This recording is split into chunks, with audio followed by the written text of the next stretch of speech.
Esta palabra Señor, Señor muestra la total confusión de personas que ven una situación que jamás esperaban. Señor, Señor, están diciendo. La Biblia dice que aquel día, el día cuando toda la humanidad comparezca delante de Cristo, va a ser un día donde todos van a confesar que Jesús es el Señor. Toda rodilla se va a doblar. Toda la creación. Pero acá Jesús está hablando de un Señor, Señor de esta gente distinto. Es este Señor, Señor de la confusión total. Y hay una serie de preguntas que ellos tienen para Cristo. Porque ellos habían puesto toda su esperanza de la salvación en estos elementos que ahora no les salvan. Y esta es la primera pregunta. No profetizamos en tu nombre. ¿Qué es un profeta? Un profeta es una persona que habla en nombre de Dios al pueblo para que la palabra de Dios traiga exhortación, consolación, edificación. Son los representantes del mensaje de la palabra de Dios. Y a esto se dedicaron estas personas. Estas personas, podríamos llamarlas, fueron predicadores que le hablaron a otros de una libertad que ellos jamás experimentaron. De un evangelio que ellos nunca hicieron propio. Pero en la mente de estas personas era inconcebible que el predicador, el que les guía a todos a la salvación, él termine en el infierno. Pero aún los profetas terminan en el infierno si no hay fe salvadora. ¿O no fue un profeta también Balaam que habló las palabras verdaderas de Dios, pero que terminó condenado y en la perdición? Aún un hombre que está hablando las palabras de Dios puede terminar en el infierno. Hermanos, entendemos lo importante de examinar nuestro corazón. Cada uno de nosotros. Mi propia alma debe ser examinada. Porque nada de lo que yo hago podría librarme de la perdición eterna, menos que yo crea en Cristo como mi Salvador personal. Y entienda lo que eso significa para mi alma. No profetizamos en tu nombre. Y en tu nombre echamos fuera demonios. Acá hay más. No solamente hablaron, aún estas señales se hicieron. Y Dios mostró aún, al menos así ellos lo vieron, cómo personas eran liberadas.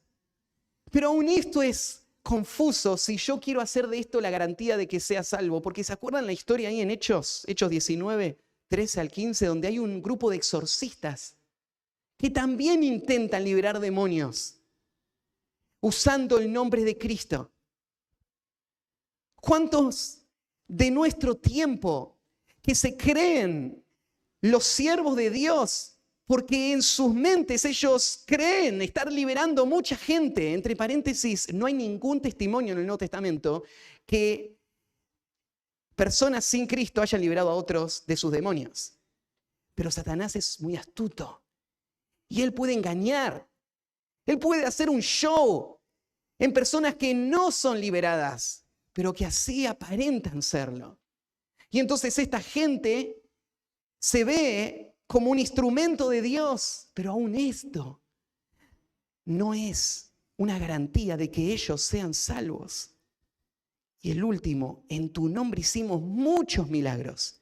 Y acá agrega aún este adjetivo, no solamente algún milagro, no sacamos solo fuera demonios, hicimos muchos milagros. Nuestra vida estuvo marcada por lo sobrenatural. ¿Y será que estos milagros garantizan que yo soy salvo? Para nada. Mateo 24, 24. Se levantarán falsos cristos y falsos profetas y harán grandes señales y prodigios, de tal manera que engañarán, si fuere posible, a uno de los escogidos. Grandes señales y prodigios. ¿Vos pensás que porque una persona hace un milagro tenés que ir a escucharla y tomarla como un siervo de Dios? Jesús advirtió del poder que tiene también el enemigo para engañar. Hacer milagros no garantiza que seas de Cristo. Segunda Tesalonicenses 2:9 advierte del futuro, cuando venga el anticristo y el falso profeta. Ellos con gran poder y señales y prodigios mentirosos van a venir. Y anoten ahí Apocalipsis 13 al 15, donde describe algunas de esas señales que se van a hacer al final de los tiempos.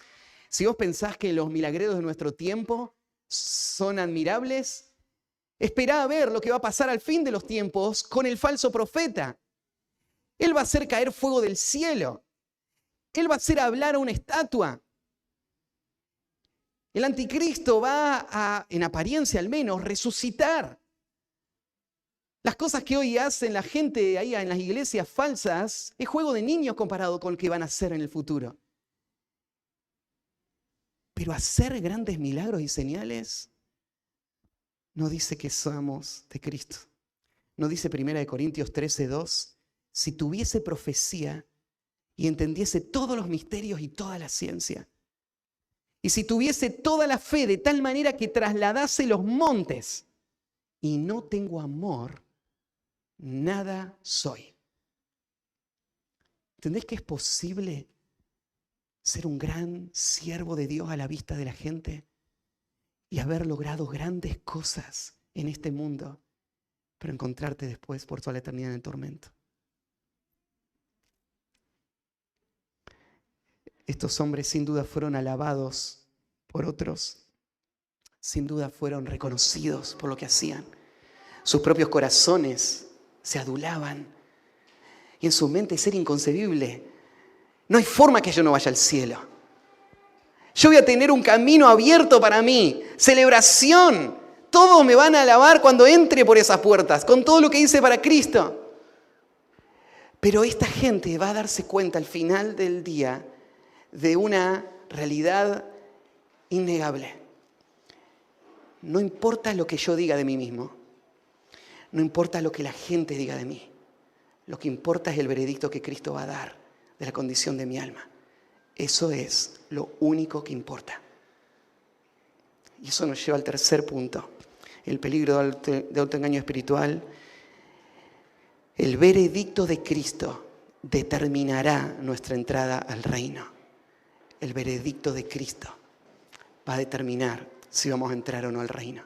No importa lo que haya hecho en este mundo. No importa por qué me han tenido. No importa las cosas que he pensado yo de mí mismo. Lo que importa es lo que Cristo va a decir. Y estas no van a ser palabras que querramos jamás escuchar. Las palabras más duras que podrías imaginar. Dice el versículo 23. Y entonces, en ese mismo momento, mientras esta gente está profesando a Cristo como el Señor, le están dando cuenta de todo lo que hicieron para el Señor, entonces va a venir la declaración. La palabra que se usa en griego para declararé es la palabra que nosotros solemos ver traducida como confesar, homologueo, decir lo mismo. Y está usada acá como una confesión pública. Por eso es que yo le puse de título a este punto la declaración de Cristo. El veredicto de Cristo. Porque la imagen es esta. Es Cristo en una forma oficial y legal, parándose frente a todos para dar la determinación más importante de la vida de esta persona. Y esto es lo que Él va a declarar. Nota ahí también que Jesús está hablando en tercera persona. Cuando dice, les declararé, no está hablando en segunda persona. No usa la segunda persona, Cristo, porque ¿se acuerdan cómo empezó todo el sermón? El sermón, en el capítulo 5, versículo 2, dice que Jesús le empezó a hablar a sus discípulos. Capítulo 5, versículo 2. Jesús le está hablando a sus discípulos frente a toda la gente que les escucha. Ahora, los discípulos verdaderos de Cristo nunca van a escuchar estas palabras. Pero Jesús le habla a ellos en tercera persona, hablando de esa falsa profesión que va a escuchar estas expresiones. nunca os conocí. Esta expresión, nunca en ningún momento, nunca jamás, en ninguna circunstancia. Y cuando Jesús habla del conocimiento, Él no está hablando de información. Jesús no está diciendo, ¿y quiénes son ustedes? Ni sabía que existían. ¿Cómo no les va a conocer si Él les creó? ¿Cómo no les va a conocer si Él conoce todas las cosas? Nada está oculto delante de aquel a quien tenemos que rendir cuenta. Todas las cosas están desnudas y abiertas. Él lo sabe todo. ¿Cómo que nunca les conocí? Pero acá Jesús no está hablando de información. Él está hablando de relación. Él está hablando de intimidad, de comunión real y estrecha. Y eso nunca lo tuvimos. Nunca hubo nada de eso. Fue solamente actividad religiosa, pero no hubo relación real. Nunca te conocí. Esta palabra conocer se usó en el capítulo, un poquito más atrás, en Mateo, capítulo 1, versículo 25, donde dice, pero no la conoció hasta que dio a luz a su hijo primogénito y le puso por nombre Jesús.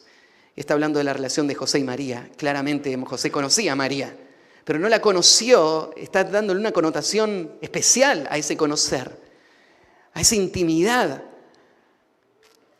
Y ahora la misma palabra, Jesús dice, nunca te conocí. Ese es el corazón del asunto. ¿Cuál es mi relación con Cristo? Eso es lo que determina quién soy y a dónde voy a pasar toda la eternidad.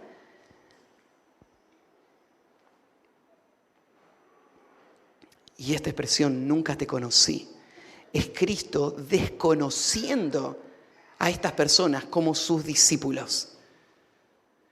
Estas personas habían profesado ser discípulos de Cristo, se habían asociado a Él, habían sido parte del montón, pero nunca tuvieron una relación personal con Cristo. Y al final de los tiempos, antes de la entrada al reino, Él dice, ustedes se quedan afuera. A ustedes no los conozco. Ustedes no son mis discípulos. Y la mano al frente los hace quedar asombrados.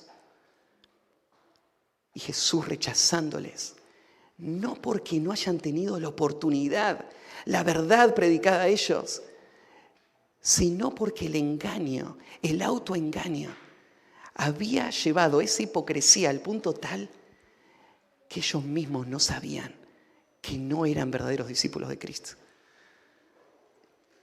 Nunca les conocí.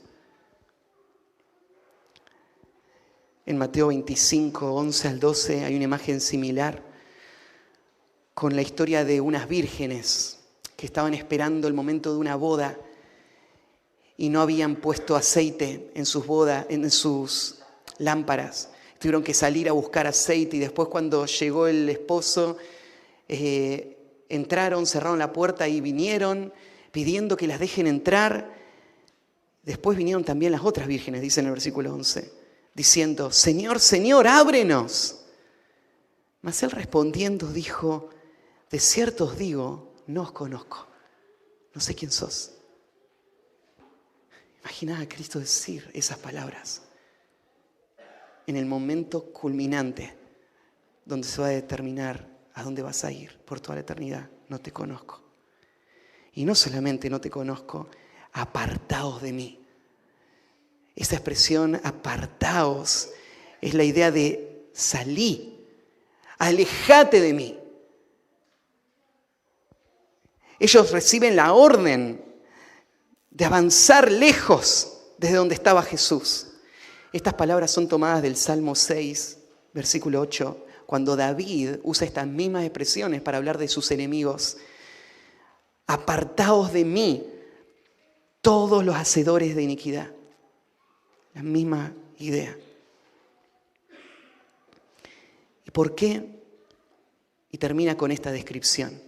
Estas personas profesaron a Cristo, estas personas sirvieron arduamente, hicieron grandes cosas y fueron tenidas como grandes líderes. Pero Cristo les llama hacedores de maldad. hacedores de maldad. Estas personas nunca quisieron abandonar su pecado. Solo usaron la vida espiritual para promoverse a ellos mismos. Pero sus corazones siguen esclavos. Sus deseos siguen siendo egoístas. Sus ambiciones personales son el único Dios que ellos tienen. Y todo lo que hacen es maldad. Vos decís, pero estas personas están haciendo mucho bien, están enseñando, se están esforzando. Pero el Señor no aprueba nada de todo eso. Porque Él ve todo eso como maldad misma. Un intento de rebelión contra Él. Un abandono de buscarle a Él como su gloria. Un deseo de vivir para sí mismo. Todo esto es rechazado por Dios. Por lo que se dice de estas personas, vos notás que Jesús está apuntando principalmente a líderes, a personas que han hecho grandes cosas. Pero esto no excluye a todos los demás. Lo que vimos antes es el peligro de los falsos maestros y de los falsos creyentes. Es que guían a muchos más en la misma dirección. Y todas estas palabras de advertencia son para todos nosotros. Entonces, tenés a estas personas que son hacedoras de maldad. La palabra maldad tiene que ver con rebelión. Tiene que ver con romper la ley de Dios. Vos decís, Matías, pero la maldad es algo que está en todos nosotros. El pecado es algo con lo que vamos a lidiar hasta el final. Pero escuchá estas promesas del Nuevo Testamento. Romanos 4:7. Bienaventurado aquel cuyas iniquidades son perdonadas y cuyos pecados son cubiertos. Tito 2:14. Quien se dio a sí mismo por nosotros para redimirnos de toda iniquidad y purificar para sí un pueblo propio celoso de buenas obras. Hebreos 8:12. Porque seré propicio a su injusticia y nunca más me acordaré de sus pecados y de sus iniquidades. Hebreos 10:17. Nunca más me acordaré de sus pecados y transgresiones. Esta es la esperanza para los pecadores. Es que hay alguien que pagó el precio por el pecado. Y Jesús, con esta exhortación, lo que está haciendo es llamándonos a venir a Él. Él puede lidiar con nuestro pecado. Él puede perdonarnos si creemos. Pero mientras nosotros nos abracemos a nuestro pecado y querramos solo profesar a Cristo externamente, pero sin vivir una vida rendida a la voluntad del Padre, entonces seguimos en el mismo camino de perdición. Nada te va a sacar de ahí. Solo una cosa. Hay una sola esperanza para tu alma. Y es creer en Cristo como tu Salvador. Dándole espalda a este mundo y al pecado y mirando a Cristo como el que va a guiarte a esa vida de victoria sobre el pecado y llena de frutos para Él. Ese es el corazón de una persona verdaderamente salva. Cerrando entonces, estas personas a las que le está hablando el Señor son personas que tenían la doctrina correcta. Habían servido fielmente al Señor, viendo gran cantidad de hechos asombrosos. Creyeron haberlos hecho por el poder de Cristo. ¿Notaste eso? Me salté esta expresión. Cuando ellos decían, esto lo hicimos en tu nombre. Esta gente está diciendo, lo hicimos para ti. Lo hicimos en tu poder, nunca lo habríamos hecho de otra manera. Pero aún así estaban condenados al tormento eterno. No fueron condenados por creer algo equivocado o porque sus señales no fueran a ser verdaderas, sino, Cristo va a decir, fue porque no practicaban lo que predicaban. Ellos no tenían una relación real con el Señor y esto se evidenciaba en el hecho de que ellos no vivían de acuerdo a lo que profesaba su boca.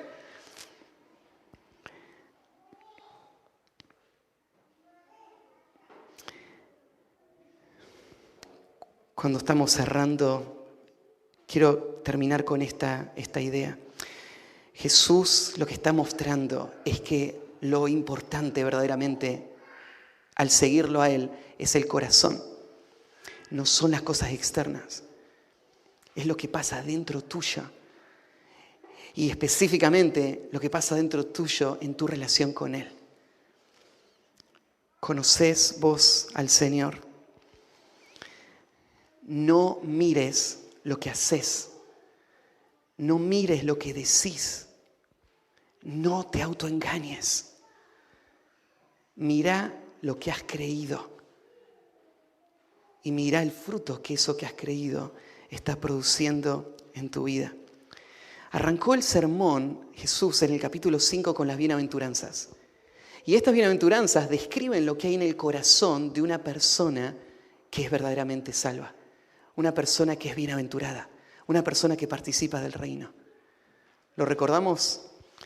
Dice ahí en el versículo 3. Bienaventurados los pobres en espíritu, porque de ellos es el reino de los cielos. Bienaventurados los que lloran, porque ellos recibirán consolación. Bienaventurados los mansos, porque ellos recibirán la tierra por heredad. Bienaventurados los que tienen hambre y sed de justicia, porque ellos serán saciados. Bienaventurados los misericordiosos, porque ellos alcanzarán misericordia. Bienaventurados los de limpio corazón, porque ellos verán a Dios.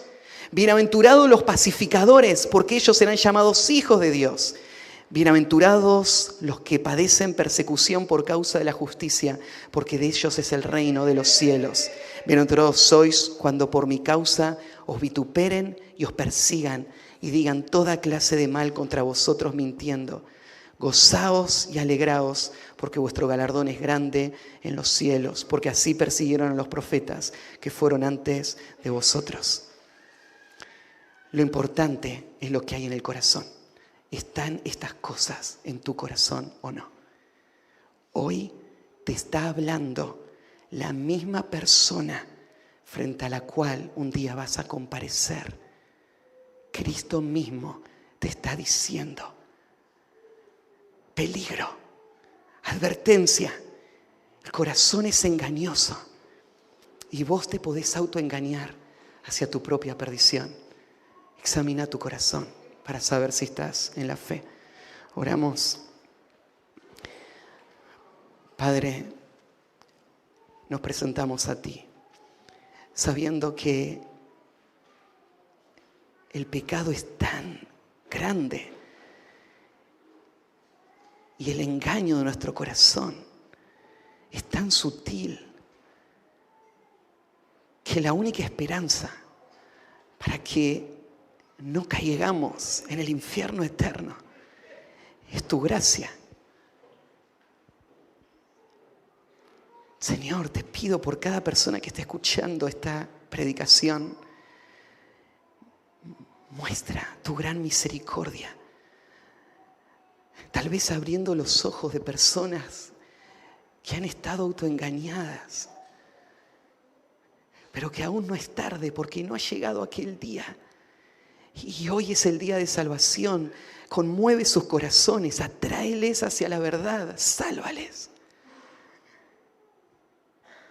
Señor, permite que esta disciplina diaria, constante, de mirar nuestra vida no con las apariencias de este mundo, sino en la realidad de lo que hay en el corazón, sirva para librar a muchos más de ese destino tan aterrador.